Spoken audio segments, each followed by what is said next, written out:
Al-Fatihah. A'udzubillahi minasyaitonirrajim. Bismillahirrahmanirrahim. Alhamdulillahi rabbil alamin arrahmanirrahim maliki yaumiddin. Iyyaka na'budu wa iyyaka nasta'in ihdinas siratal mustaqim. Siratal ladzina an'amta 'alaihim ghairil maghdubi 'alaihim waladdallin. Amin. Assalamualaikum warahmatullahi wabarakatuh. Alhamdulillahi rabbil alamin wassalatu wassalamu ala asyrafil anbiya'i wa mursalin wa ala alihi wa sahbihi ajma'in. Subhanaka la ilma lana illa ma 'allamtana innaka antal alimul hakim. Rabbi shrah li sadri wa yassir li amri wahlul 'uqdatam min lisani yafqahu qawli. Wala haula wala quwwata illa billahil aliyil azim. Amma ba'du.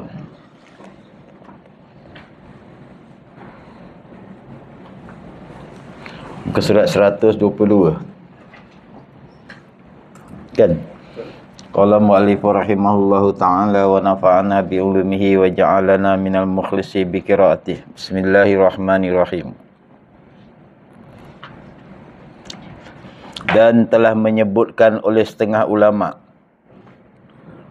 adalah bagiku taulan. Ni cerita ulama lah, pengalaman hidup dia mungkin. Menyebutkan oleh setengah ulama adalah bagiku, bagi ulama tadi ni, taulan, sahabat yang sangat benar. Dan lagi banyak ia taulan tadi tu berbuat kebajikan, lagi soleh dari negeri Ajam, bukan Arab. Ajam maksudnya bukan Arab. Jadi manusia ni ada dua, orang Arab dengan Ajam. Selain daripada Arab, maka dia Ajam. Dan adalah ia, taulan dia tadi ni berumah pada Mekah. Dia duduk dekat Mekah. Dan adalah ia taulan ulama ni tadi sepanjang malam tawaf dan iktikaf. Sepanjang malam tawaf dan iktikaf ia taulan tadi tu, serta membaca Quran sepanjang siang dan malam. Penuh ibadat dia. Dan adalah ia taulan tadi tu atas yang demikian itu, yang kata tawaf tiap-tiap malam, baca Quran sepanjang malam, iktikaf sepanjang, tak duduk tempat lain, duduk Mekah. Hanya duduk di Masjidil Haram terus. Kenyang duduk Masjidil Haram ni, air zam-zam ada kurma, selesai. Kita ni sebab spaghetti lah, makan Korea lah, apa semua, duduk kat Mekah jam. Tak. Sahabat radhiyallahu anhu, saya tak ingat nama dia siapa. Dia diperintah oleh Rasulullah musafir. Bila kita sebut musafir, dua marhalah. Padang pasir, Nabi bagi sebiji kurma. Ini cukup untuk perjalanan kamu pergi dan balik. Kenapa? Kurma tu tenaga. Siapa ada nak pergi Mekah, saya nak kirim.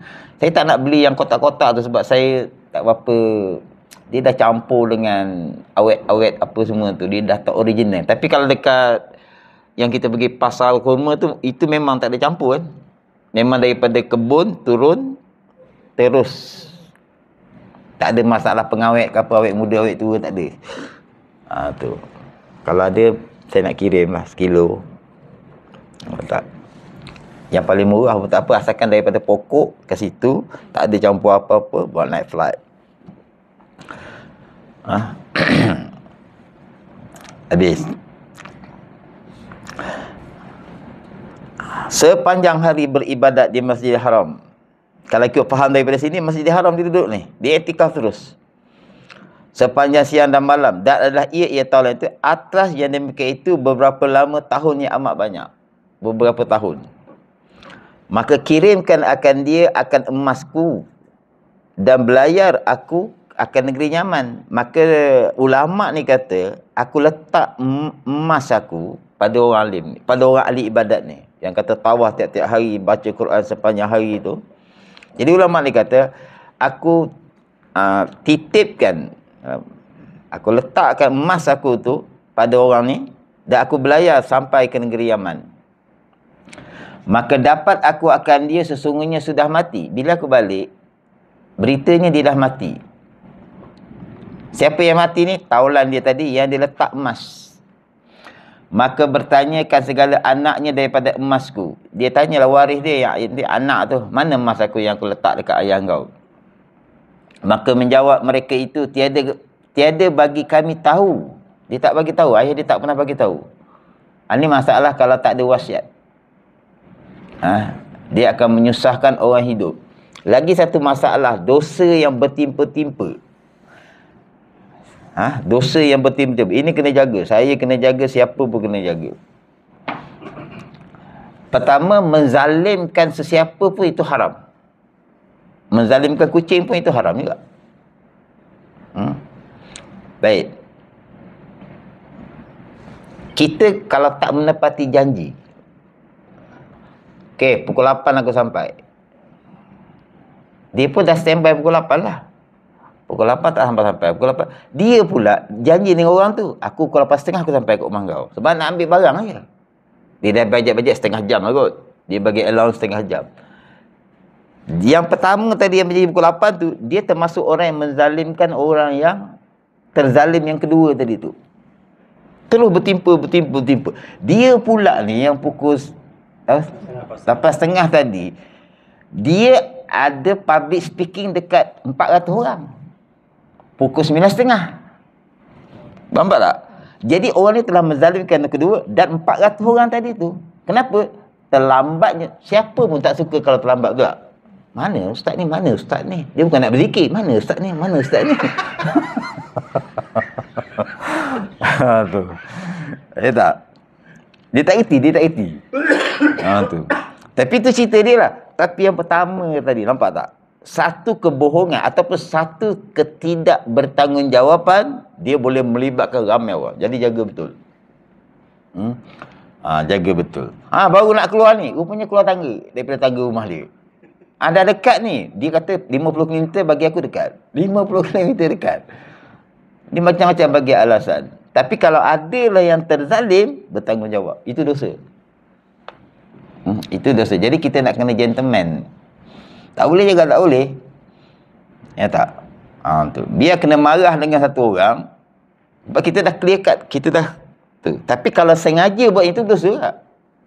Dia mesti ada alasan yang kukuh. Tak boleh sengaja-sengaja. Jadi tabiat Melayu tu kita buang lah. Tabiat Melayu tu kita buang. Nak berjanji betul-betul. Yang kita yakin ni boleh. Tu. Tengok, dia tanya anak dia. Maka menjawab mereka itu, tiada bagi kami tahu dan tiada pula kami mengetahui barang yang engkau kata tu, kami tak tahu. Maka duduklah aku, kata ulama tadi, hal keadaannya duka cita. Mahal sekarang ni. Tak, duka cita. Maka berjumpa akan daku oleh Malik bin Dinar. Dia pergi jumpa Malik bin Dinar. Maka bertanya ia, bagiku apa pekerjaan kau, hai saudaraku? Dia jumpa PM terus. Malik bin Dinar ni pemerintah zaman dia tu. Yang kita kata kaya semua orang sampai tak ada orang terima zakat. Makmur zaman Malik bin Dinar. Betul? Betul kan? Itu Umar bin Abdul Aziz. Angguk semua. Tu Malik bin Dinar. Dia pemerintah. Maka aku khabarkan akan dia akan kisahnya. Maka berkata ia Malik bin Dinar bagiku, bagi ulama tadi tu. Dia bagi tahu ni untuk jumpa ulama. Apabila pertengahan malam daripada malam Jumaat dan tiada tinggal di dalam tawaf itu seorang, maka berhentilah olehmu di sisi rukun dan maqam dan panggil olehmu. Dulu di tempat tawaf tu tak ramai macam sekarang. Ya tak? Memang dikata pergi pada waktu yang orang tak ada tawaf, berhenti dekat rukun, di sisi rukun dan maqam dan panggil olehmu. Ya tak? Kalau dia cakap ini, mana tiap-tiap rukun tu berhenti, tiap-tiap maqam tu berhenti dan panggil olehmu, ya fulan. Maka bahawa sesungguhnya rohnya itu berkata-katalah ia akan dikau. Maka bahawa sesungguhnya orang yang mukmin, artinya arwah yang soleh, berhimpun semua hanya daripada rukun dan maqam. maka bertanya olehmu akan dia daripada emas engkau. Dia bagi tahu. Kalau ruh orang mukmin, dia ada je dekat situ. Dia ada je dekat tiap-tiap rukun dan tiap-tiap makam. Makam apa? Makam Ibrahim. Makam Ibrahim. Saya pernah pengalaman peribadi Ni bukan keramat, benda biasa je. Benda biasa. Ingat tak satu ustaz, dia kampung baru, dia bawa jemaah, dia accident daripada Mekah ke Madinah ke Madinah ke Mekah. Ya, saya kenal ustaz tu, kenal muka, maksudnya dia orang biasa travel, biasa ceramah, kita kenal lah. Waktu saya naik eskalator dekat Mekah tu, dekat Masjid Haram tu, saya perasan dia tau. Saya perasan dia. Kemudian bila saya balik, baru saya tahu cerita tu. Masa tu handphone tak canggih apa semua. Kita pun tak hirau handphone ni. Sekarang je saya buat live, siapa semua tu tak apa dia cari entah. Ya tak, makan kurma pun nak sibuk selfie. Ya tak, kita kadang-kadang ibadat kita ni jadi melancong. Sama macam hadis cakap. Ya tak, bolehlah guna handphone untuk penting-penting, telefon anak, telefon suami, telefon isteri. Apa tak, ni tu. Jangan terikut-ikut. Semua nak dirakamkan. Allah ingat sampai bila-bila ibadat kita tu kalau Allah terima. Tak perlu orang lain tahu. Itu nafsu. Itu nafsu. Tu. Tolong doakan, saya nak pergi ni. Saya tak tahu bila. Saya dah rindu-rindu dah ni. Teringin nak pergi Mekah. Tu. Apa tadi? Makam. Jadi ruh orang yang tadi cerita ustaz tu bila saya balik, tarikh saya jumpa dia tu selepas dia meninggal tu. Faham tak? Yang saya jumpa dia tu katalah 13 hari bulan. Bila saya balik sini, rupanya dia accident tu 12 hari bulan, meninggal 12 hari bulan. Saya jumpa selepas tu. Itu maknanya roh tu. Tu. Tapi itu bukan karamah saya, bukan, itu kebetulan Allah nak tunjuk. Saya ingat betul peristiwa tu. Tu. Beruntunglah. Ya tak. Jadi kita bukan nak mati kat Mekah, kita nak mati dalam keadaan beriman. Ada tak orang kemungkinan mati kat Mekah kafir? Ada. Sebab Mekah tu luas. Ada tanah haram, ada luar tanah haram. Tak, tolong doa saya nak mati malam Jumaat. Saya kata India ramai mati malam Jumaat makcik. Jadi doa tu tak sempurna. Betul tak? Terlampau umum. Allah boleh je bagi mati malam Jumaat. Sama macam India tu mati. Sebab tu doa kena penting sangat. Dia panggil khusus, tepat. Saya nak mati dalam keadaan Allah redha saya. Cukup. Kat mana pun tak apa, hari apa pun tak apa. Kan? Kalau dapat malam Jumaat pula, bonus. Bonus, itu bonus. Tapi yang paling penting, Allah redha kita sebagai hamba. Dah, selesai. Itu je doa hari-hari. Kalau engkau mati ke aku, ya Allah, matilah keadaan engkau redha pada aku. Tak kisah hari apa ke, kat Maybank ke, M-Bank ke, BSN ke, tak ada masalah. Tu. Semalam ada budak belajar dengan saya, budak kecil. Bukan, siapa ni? Budak kecil. Dia suluk baru ni dengan saya. Umur 10 tahun. Perempuan. Dia kata dia nak jadi apa? Dia nak kata nak jadi cikgu. Saya tambah. Jadi cikgu bertakwa. Jadi cikgu bertakwa. Ajar anak macam itu. Tak. Besok dia lapor lagi, saya tanya lagi. Dia dah ubah. Lusa saya tanya lagi. Dia kekal dengan cikgu bertakwa. Itu cara dia. Sebab jadi cikgu ni masih lagi tak ada kaitan dengan iman. Ajar anak tu. Jadi nak keluar pergi kerja, ya Allah, aku nak keluar mencari rezeki, engkau redalah aku sebagai hamba engkau. Cakap gitu. Hari-hari bercakap macam gitu. Tu. Jadi sekarang ni Malik bin Dinar kata kau pergi. Dia pun pergi. Dan Malik bin Dinar pesan, kau seru nama dia. Setiap rukun tu kau seru nama dia. Kalau kau berada di makam, kau seru nama dia. Kalau dia roh orang yang bertakwa, beriman, maka dia akan sahut. Dia akan sahut. Apa jadi? Maka tatkala adalah malam Jumaat, maka berbuat aku seperti barang, perkara. ataupun suruhan yang menyuruh ia Malik bin Dinar akan daku. Maka tiada berkata akan daku oleh seorang. Dia tak bercakap dengan siapa-siapa. Maka tak kala berpagi-pagi, maka aku pun berkhabarlah akan dia. Dia kata gini, maka tiada berkata akan daku. Tak ada orang sahut seruan aku tu. Dia dah panggil nama, tak ada yang menyahut. Jadi dia balik lapor kepada Malik bin Dinar. Maka balas sampai pagi, aku berkhabarlah akan dia akan Malik bin Dinar dengan barang yang berlaku perbuatan aku semalam. Tak, aku dah seru, tiap-tiap rukun, tiap-tiap tu, tapi tak ada orang menyaut. Inna lillahi wa inna ilaihi raji'un. Berkata apa tu Malik bin Dinar. Inna lillahi wa inna ilaihi raji'un. Lelaki ini setengah daripada isi neraka. Malik bin Dinar bagi tahu. Pergilah olehmu ke negeri Yaman. Maka bahawa sesungguhnya dengan dia ada satu telaga namanya Bir Barhut, nama dia. Birun Barhut. Berhimpun, pergi YouTube tengok, type ni nanti jumpa. Betul. Tapi macam-macam lah bergaduh dalam tu.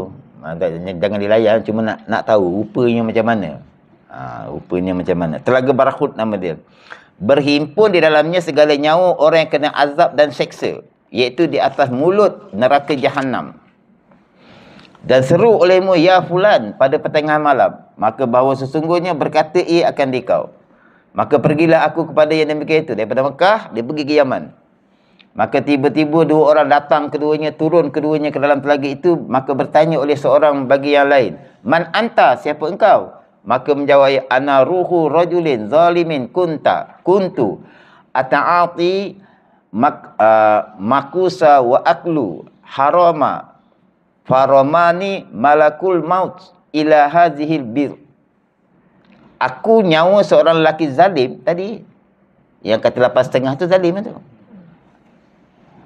Ya tak? Akulah nyawa seorang lelaki zalim bagi harta manusia. Adalah aku mendatangi cukai dan aku memakan harta yang haram. Dia pertama, dia berzalimkan harta. Geran tanah bukan hak dia secara faraid, ditukar nama dia. Itu mengambil secara tidak sebenar. Zalim. Dan aku mendatangkan cukai. Punya susah nak beli minyak sekarang. Ya tak? Nak kad pengenalan lagi. Nak besi memandu lagi. Ya tak? Tu. Kalau masuk tu benda yang zalim, jawab. Maka melontarkan akan daku oleh malaikat maut ke dalam telaga ini. Maka sebab itu aku kat sini. Jadi roh orang beriman dia sijin. Dia ilin, dia diangkat, dimartabatkan maknanya. Atau dia boleh bebas tu. Dia takkan pergi karaoke. Dia memang dah gitu, dia pergi Mekah lah. Pusat dipanggil, pusat. Ya tak? Yang lain dia duduk di Barhut ni. Dan bertanya pula oleh yang lain itu baginya, man anta, siapa engkau? Ana ruhul Abdul Malik ibn Marwan. Kuntu rajulan zaliman. Jitu law azzibi fi hadhihi fanazala fiha. Wa sami'tu laha sirahan aziman faqama kullu sya'rin jasadi minal fadha'. Aku nyawa Abdul Malik ibn Marwan, yakni anak Marwan. Dan aku seorang lelaki yang zalim. Datang aku akan segala kerana siksa aku dalam telaga ini. Maka turunlah keduanya dalamnya dan aku mendengar bagi keduanya suara terjerit yang amat sangat besar. Lagi sangat kuat. Maka berdirilah tiap-tiap bulu roma yang ada pada jasadku daripada sangat terkejut.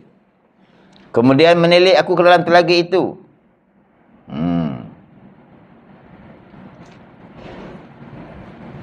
Jadi dia belum seru nama lagi. Tapi dia jumpa dua orang ni dulu. Tujuannya apa? Dia nak bagi tahu kita ni lah. Jangan mengambil harta secara yang haram. Walaupun sebatang pen. Minta izin. Tu. Cukai kalau itu haram tapi kita didesak contoh, jangan bayar dengan redha. Dan jangan mengeluh, kita ni susah ni bayar income tax lagi, bayar zakat lagi. Itu tak betul lah tu. Sebab asalnya Allah bagi. Allah bagi dah betul. Sekarang ni pernah dapat tengok orang zalim. Jadi apa faedah dizalimi? Ingat tak? Doa makbul. Doa makbul. Minta apa? Kau tempang kalau dia, ya Allah. Geram aku tengok. Tempanglah orang tu dapat insurans kaya raya. Awak mintalah mati dalam keadaan beriman.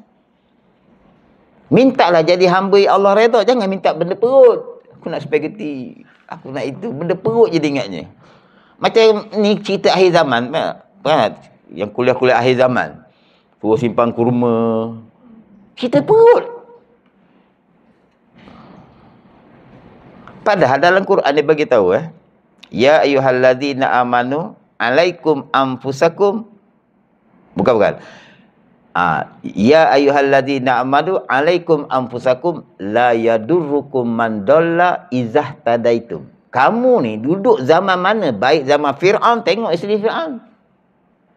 Isteri Fir'aun ni duduk zaman Fir'aun. Betul lah. Tapi mati dia macam mana? Mati dia beriman. Mana sesuatu zaman tu tak dapat nak menolak kamu kepada kerosakan ketika kamu diberi petunjuk oleh Allah. Fa'alhamaha fujuraha wa taqwaha. Siapakah yang mendapat petunjuk? Fa'alhamaha fujuraha wa taqwaha? Hati yang bersih. Siapakah yang memiliki hati yang bersih? Ada orang ajar dia macam mana nak membersihkan hati. Itu namanya tarikat.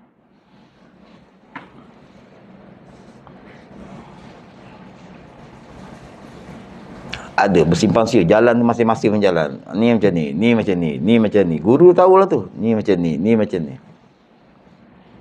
Selagi tidak duduk di mutmainnah, ya ayyatuhan nafsul mutmainnah. Apa penyakit yang dia ada? Orang ni baik. Rajin sedekah, rajin semayang malam, rajin tu. Tapi dia terkena dengan teguran daripada Allah, dia melanggar tu. Wala yusyrik bi'ibadati rabbih ahada. Alhamdulillah sejak semain duha ni murah rezeki. Hari akhirat tu semain duha dia tak dapat dah menolong dia. Sebab Allah kata, kau semain duha sebab nak rezeki kan? Aku dah bagi dah rezeki tu. Sekarang tak ada. Mesti ibadat tu tidak ada syirik kepada Allah. Apa yang diharapkan daripada tu? Allah redha. Titik. Tak ada koma tau. Titik. Kan susah tu. Wala yusyrik bi'ibadat. Dia bukan orang cerita mengompak ni. Cerita orang buat ibadat. Allah pesan, jangan sekutukan aku dengan yang lain dalam ibadat engkau. Jangan kau nak harta, jangan kau nak pangkat, jangan kau nak pahala, jangan kau nak syurga, jangan takut neraka. Ibadat semata-mata kerana aku. Selesai. Itu dia maksudkan. Wa ma umiru illa liya'budu mukhlishina lahuddin. Itu cerita orang baik tu. Bukan cerita orang mengompak. Orang mengompak ni tak ada ikhlas dah. Tak. Tapi dia jujur. Kau cakap betul-betul tadi orang empat dapat berapa? Dia saya jujur ni. Jujur tu pun dah tak ada manfaat dah. Ni cerita ibadat. Tengok betul-betul surah Kahfi tu. Jadi la yadurrukum man dalla izah tadaitum. Andai kata zaman tu dah rosak sekalipun, banyaknya dakwah-dakwah yang memesongkan manusia daripada iman yang sebenar, orang ni tak terganggu. Datang Dajjal sekalipun. Ini akhir zaman dia suruh simpan kurma, suruh simpan itu, semua ini. Semua cerita perut. Simpan emas. Ingat Dajjal nak gemas tu. Macam itu. Bukan kita menolak 100%, tapi prioritinya iman. Terbukti Ashabul Kahfi ratusan tahun tak mati. Sahabat pergi musafir, sebiji kurma je Nabi bagi. Kau pandai-pandai lah bagi 3 ke bagi 4 tu. Bila sampai kilometer sekian kau makan sikit. Lebih kurang macam gitu, pembahagian tu. Kenapa? Yang mengenyangkan tu Allah. Oh ni payah ni, tauhid level tahap dewa dah ni. Tapi itu hakikatnya. Belajar lagi. Selawat tu, sebab tak ada mursyid kan, selawat banyak-banyak. Baru dapat fa'alhamaha fujuraha wa taqwaha. Sebab itu Asiyah, isteri Fir'aun, duduk zaman Fir'aun, paling penyangak punya orang dalam dunia, tapi dia beriman. Kenapa? Hati dia bersih. Dia jaga Fir'aun tu. Dia uruskan semua, makan, minum apa semua dia jaga. Dia bukan hentak-hentak pintu. Tak. Tu. Dia bukan tengking-tengking suami. Tadi kata 2 gula sudu je, saya taruh 2, marah pula. Itu 2 gula sudu punya hal. 2 sudu gula punya hal. Dia nak 4 taruh je kat, bukan haram pun. Taruh je. Tu. Jadi benda-benda tu jadi hal. Untuk hati tu apa? Dia bukan dia panggil amarah. Nafsu amarah dia. Amarah tu, sifat marah dia tu tak boleh kawal. Sifat marah kena ada. Tak ada marah langsung lagi penyakit. Kena ada sifat marah tu. Tu. Jadi orang bertakwa, roh dia diilin.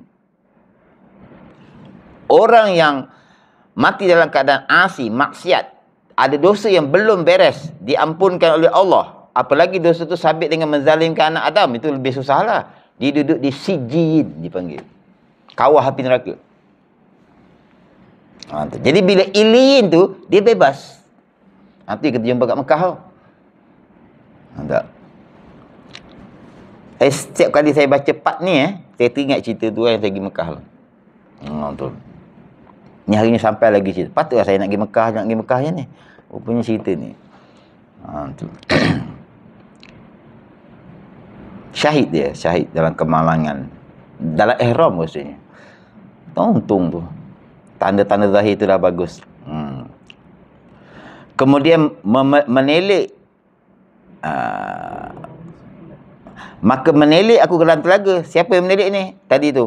Ulama' tadi tu. Yang nak cari, yang diperintahkan oleh Malik bin Dinar. Memanggil aku, ya fulan, nama sekian-sekian. Maka menjawab ia akan daku. Berbunyi di bawah seksa dan palu. Dalam keadaan, ialah kesakitan tu dia jawab. Ya. Bahasa kita lah. Maka aku kata baginya, di mana emas ku? Dia tanya emas.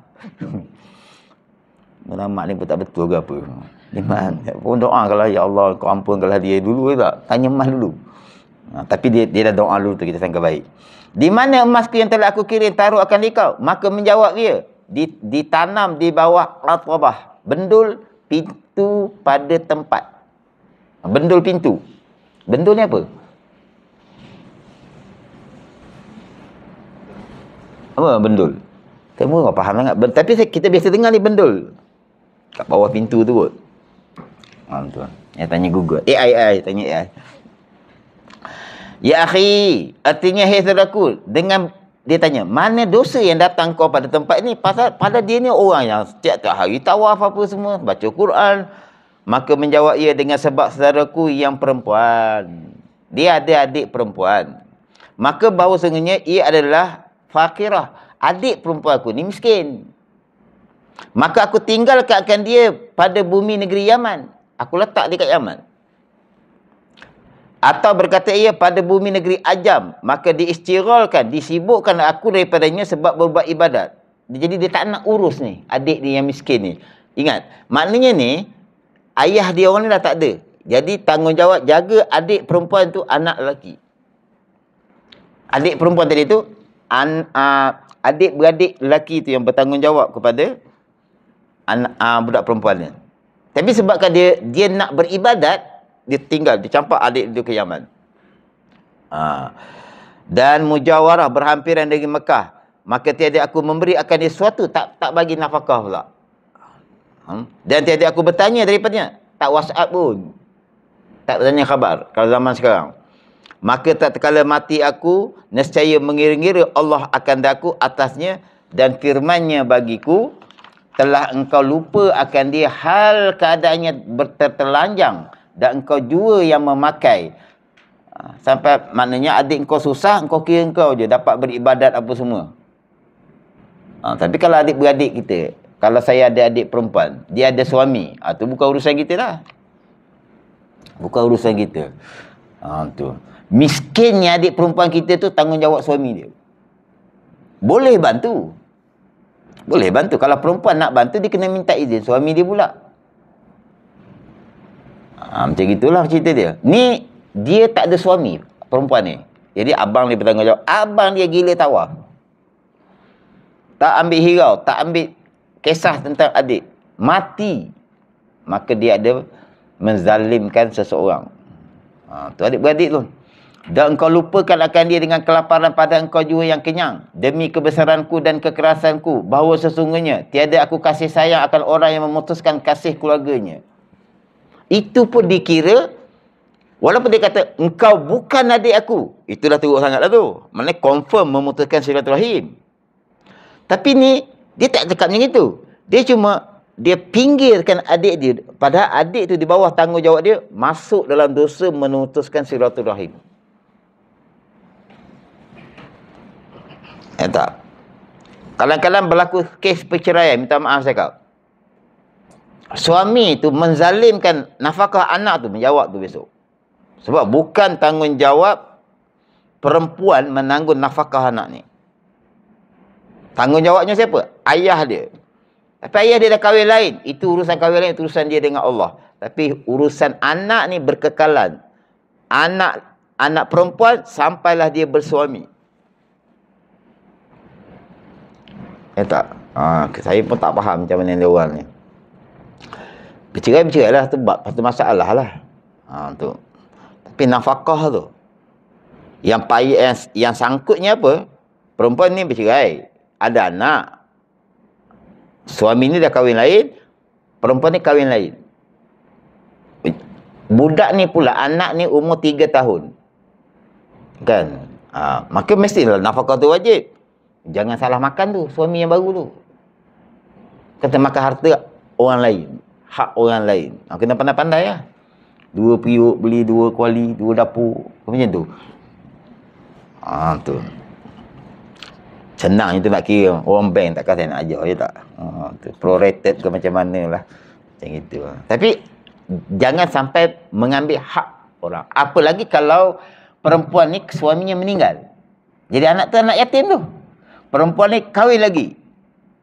Jaga ni. Jangan sampai termakan hak anak yatim. Bila expired anak yatim ni umur dia? Bila dia balik je, status yatim dia tak ada dah. Sebab tu kalau kita tengok zakat, asnaf anak yatim tak ada tu. Kebetulan dia yatim dan miskin. Dia dapat atas tiket miskin, bukan yatim. Yatim dia ada pembelaan khusus. Kita diseru untuk membantu anak yatim ni. Lepas tu saya, dulu masa tu ada anak yatim kat tepi. Dia orang transfer duit, sumbangan. Ustaz, ni ada anak yatim tak? Ada. Ni saya bagi untuk anak yatim. Kak, minta maaf. Niatkan bagi kepada tahfiz. Saya tak sanggup. Atas nama anak yatim, saya tak sanggup. Kejap lagi 1 sen kita termakan, naya. Tak boleh. Macam mana nak asing tu? Ni bagi anak yatim. Macam tu. Susahlah. Menguruskan tu susah. Kalau tak sanggup, akak tukar niat, akak bagi-bagilah rumah anak yatim. Tak apa, saya tak dapat tu. Hukum. Takutnya kat situ. Tu. Jadi dia kata, bahawa sesungguhnya tiada aku kasih sayang akan orang yang memutuskan kasih keluarganya. Bahawa pergilah oleh kamu, maknanya adik-beradik kita, kerabat-kerabat kita, kena ambil tahu. Sakit kita pergi ziarah, gitulah. Tidak pun kita tanya khabar. Tak, kakak saya tadi bawa kenduri kahwin. Dia bagi tahu, insya-Allah. Lepas tu bila saya tengok kad, minggu lepas. Minggu lepas, itu penyakit saya lah. Setiap kali orang hantar kat kahwin, saya peringatkan, pagi tu kau kena mesej aku. Tidak, memang lewat seminggu saya tengok. Tak tahu macam mana jadi yang tu. Kakak saya pun kena. Lah, ni minggu lepas. Lepas tu itu hari saya pergi Johor. Saya balik, nak balik KL, saya pusing jauh. Saya pergi singgah Muazzam. Saya hadirkan diri juga lah. Minta maaf dekat dia. Tu. Dan dia orang pun dah mabuk dengan majlis tu. Langsung tak ingat saya. Tak ada pun peringatkan saya ke apa, tak ada. Macam itu. Takut. Saya jauh. Kakak saya Terengganu 2 orang. Sempadan Kelantan seorang, dekat Terengganu Paka tu seorang. Muazzam seorang. Satu jengka. Satu Johor adik saya. Jauh-jauh tu. Tapi kan kita ada WhatsApp. Assalamualaikum, apa khabar? Baik, Alhamdulillah, dah selesai. Tu. Kalau dia ada masalah, nak tolong, saya kata, tanya suami dulu. Jangan berani-berani masuk rumah tangga. Dia nak berperang teluk ke, jangan masuk campur dulu. Kalau nak masuk campur, boleh. Ni saya cerita pengalaman saya, adik saya. Wah, cerita. Lah bila perempuan cerita, suami tak elok semua. Dia tak pernah fair dalam bercerita tu. Dengan langit-langit dia tu. Ya. Saya kata, saya pergi, saya datangkan dua-dua. Cerita sekarang. Itu boleh. Cerita sekarang. Kontra ceritanya tu. Tak berapa kena yang cerita yang pertama tadi tu. Dengan air mata dia tu. Tapi dia emosi. Tak. Sebab kadang-kadang perempuan, dia tak nampak apa yang lelaki nampak. Lelaki tak nampak apa yang perempuan nampak. Jadi kita temukan betul-betul. Gentleman, cerita sekarang. Lepas cerita saya balik terus. Kau ni betul lah saya kata. Dia tak patut, aku tak payah datang. Benda sikit je begini. Itu cara kalau kita nak tolong. Jangan sebelah pihak buat keputusan. Kita menzalimkan seseorang mungkin. Ada satu kes tu jumpa saya. Bergaduh. Saya kata bawa datang suami isteri. Isteri dia mengadu. Saya kata bawa datang suami. Saya kata saya buat begini. Alhamdulillah akhirnya bercerai. Lepas tu taubat saya tak nak lagi. Tu. Mungkin perceraian tu baik bagi dia sebab tengok keadaan dia tu okey, alhamdulillah. Anak dia pun jadi apa semua. Tak. Perceraian tu bukanlah benda yang hina. Tak. Tapi kalau nak juga tolong, baik adik-beradik buat macam tu. Dua-dua. Jadi kita puas hati, kita tahu.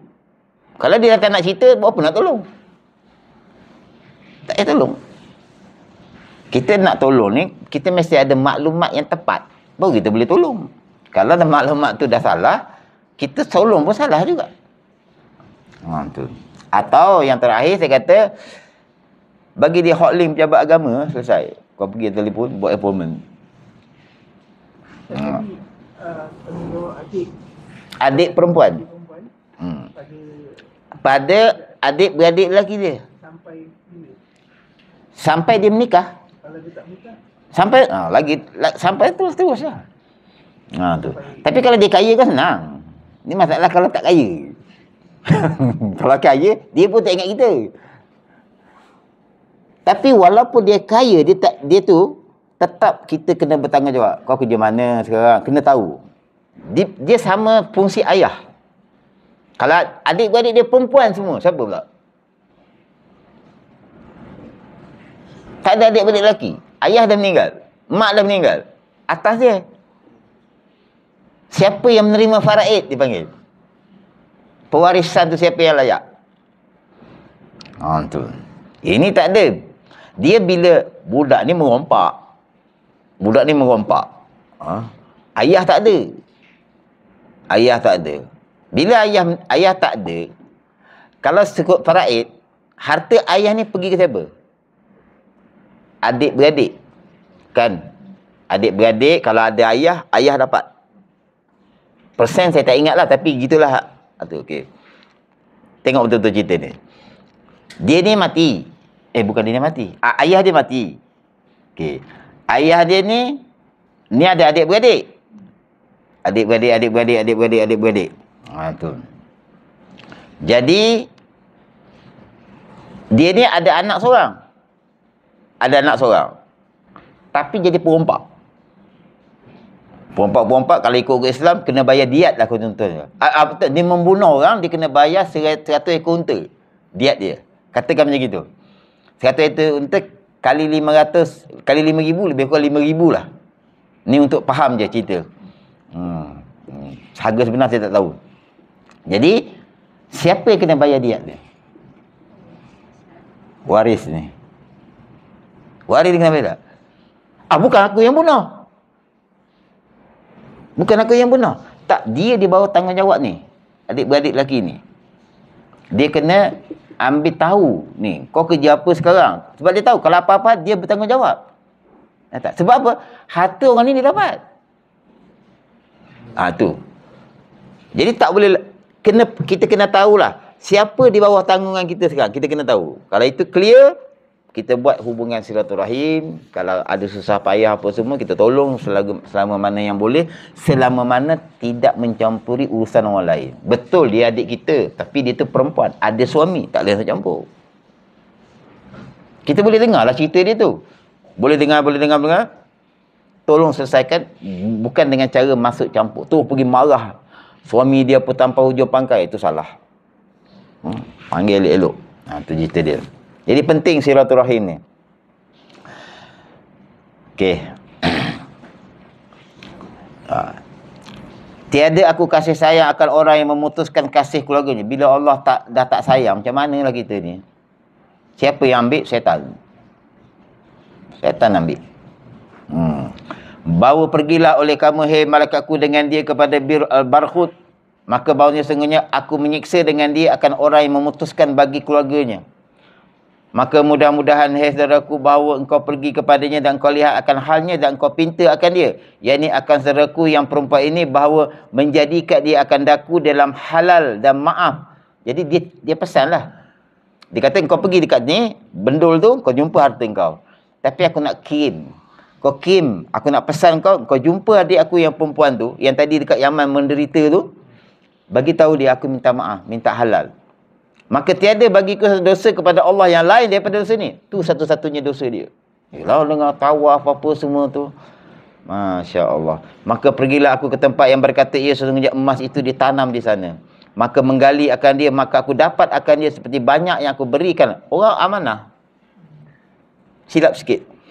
Maka aku ambil akan dia dan aku pergi kepada saudaranya, serta aku khabarkan akan dia dengan khabarnya. Maka menjadikan ia akan dia dalam halal. Adik dia baik. Tu senangnya dosa dengan makhluk senang. Tak? Yakni maaf daripada barang yang telah dahulu perbuatnya. Mengadu ia kepada aku akan fakirnya dan daruratnya. Jumpa pula ulama ni, aku berilah akan dia satu daripada emas yang dapat itu dan berpalinglah aku daripadanya. Jadi kaya. Tak? Nak kena jaga, jangan duduk atas motor orang pergi Jumaat, goyang-goyang. Datang awal dah pergi cari motor orang. Bila orang tegur tu, alah motor buruk pun, harta aku.